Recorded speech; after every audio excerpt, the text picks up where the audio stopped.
Ya, halo, assalamualaikum warahmatullahi wabarakatuh. Ketemu lagi bersama saya di dunia tani. Oke, sahabat tani. Untuk video kali ini, apa di layar Anda? Ini adalah rolak atau LAN aplikasi atau bisa disebut juga adalah limbah dari pabrik kelapa sawit ya. Limbah cairnya. Bisa disebut ini adalah limbah cair. Dan kenapa kok harus dibuang di kelapa sawit itu kenapa? Nah, ini yang kami akan bahas. Tapi sebelum bahas itu, nah, saya dari dapat info ini bagi petani-petani perkebunan karet ya. Ini karena harga ini karet itu saat ini di sekitar 8.000 sampai 10.000 rupiah per kilo. Nah, ini adalah eh, harga yang bagus ya bagi petani karet. Kenapa kok bisa naik kayak gitu? Karena banyak petani-petani itu yang menebang kebunnya atau memperbarui kebunnya dengan kelapa sawit ya. Karena dianggapnya kelapa sawit harganya bagus, makanya dia baru mulai menanam. Oke, jadi yang sudah terlanjur untuk menebang kelapa namanya perkebunan karet, tidak apa-apa, kita tanam aja sawit. Karena sawit ini ya banyak manfaatnya juga. Sama sebenarnya karet pun juga banyak manfaatnya itu loh. Tapi kebanyakan petani-petani ini kalau sudah tidak laku ya, sudah tidak laku harganya itu langsung aja kita potong itu, langsung dihabiskan dipotong. Nah, itu salah. Kalau dari mindset saya itu salah. Salahnya kenapa? Ya karena harganya pas naik dia kelabakan sawitnya apa namanya? Perkebunan karetnya sudah dipotong, mau sadap di mana? Itu. Oke. Jadi itu. Jadi begini, ada pertanyaan dari komentar juga itu tentang apa ya? Jadi begini, petani itu takut menanam sawit, ditakutkannya karena harga kayak karet ya. Pernah mahal juga pernah. Itu wajar sebenarnya, pernah mahal, pernah murah itu wajar aja. Dalam dunia perdagangan itu pasti kayak begitu. Kadang harga turun, kadang naik, itu pasti wajar. Cuman kita harus pintar-pintar mengakali atau menyiasatinya. Nah, jadi kita nggak perlu harus murka terhadap tanamannya, itu nggak perlu. Itu adalah contoh yang nggak baik kalau bagi saya ya. Bagi saya itu nggak baik.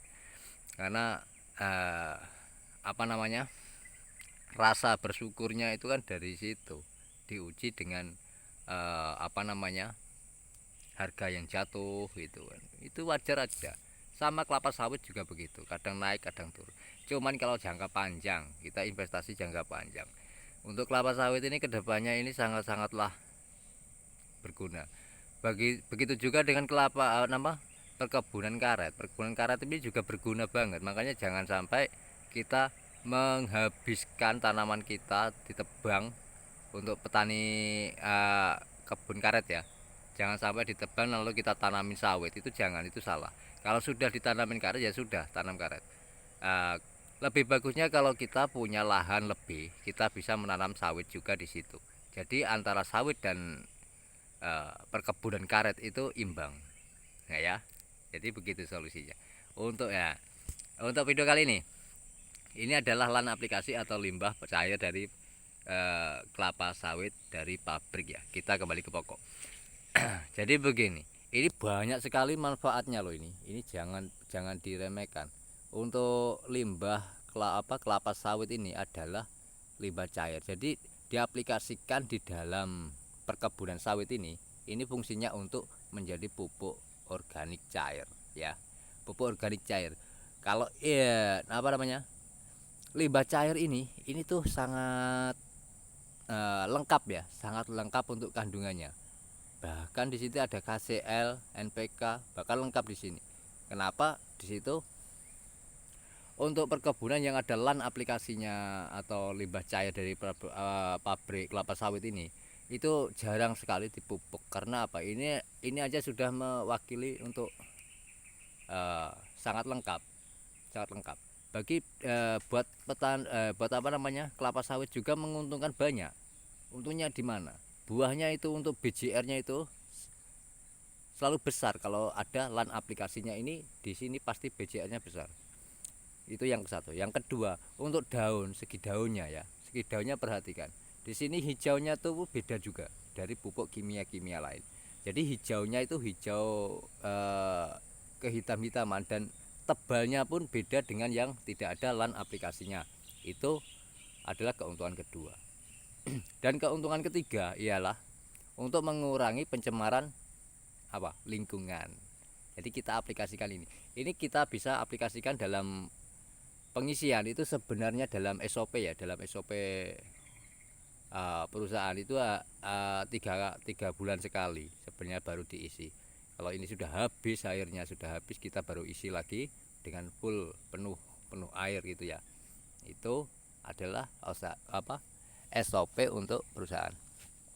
Sebenarnya kelapa sawit sebenarnya perkebunan karet juga ada limbahnya, cuman belum 100% digunakan ya, karena limbah karet itu dari pabrik karet itu itu sangat sama seperti kelapa sawit juga, ada limbah cairnya juga ada padatnya, sama juga. Kalau itu diaplikasikan di perkebunan petani-petani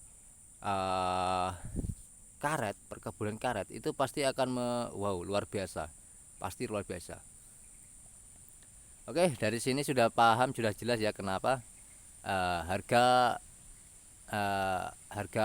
perkebunan karet kok bisa naik, karena banyak yang sekarang beralih ke perkebunan kelapa sawit itu.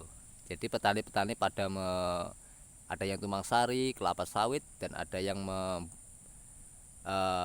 menebangnya lalu ditanami kelapa sawit, itu ada banyak. Jadi sebab itu kenapa harga karet sekarang itu sudah naik. Dan satu lagi ya, bagi petani karet saya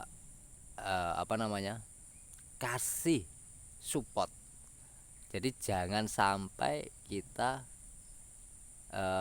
terbawa emosi gara-gara harga itu anjlok. Kita jangan begitu.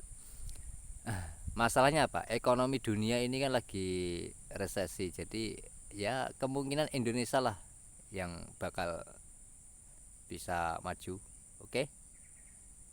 Semoga dari sini bermanfaat ya video saya, dan bagi petani sawit selalu jaya, selalu aplikasikan apa yang sudah jadi SOP-nya. Oke. Ini adalah tanaman kelapa sawit umur tahun tanam 2007. Nah, ini adalah aplikasi. LAN aplikasi ini sangat membantu bagi perkebunan sawit dan sawit itu sendiri. Karena di sini lengkap sekali kandungan unsur haranya, ada NPK, ada KCl, ada urea, semuanya lengkap di limbah cair dari pabrik pengolahan kelapa sawit. Oke, semoga dari sini sudah bermanfaat dan salam sejahtera bagi petani sawit maupun petani kebun karet. Jangan sampai mengeluh. Setiap usaha pasti tidak akan mengkhianati hasil. Oke, wassalamualaikum warahmatullahi wabarakatuh.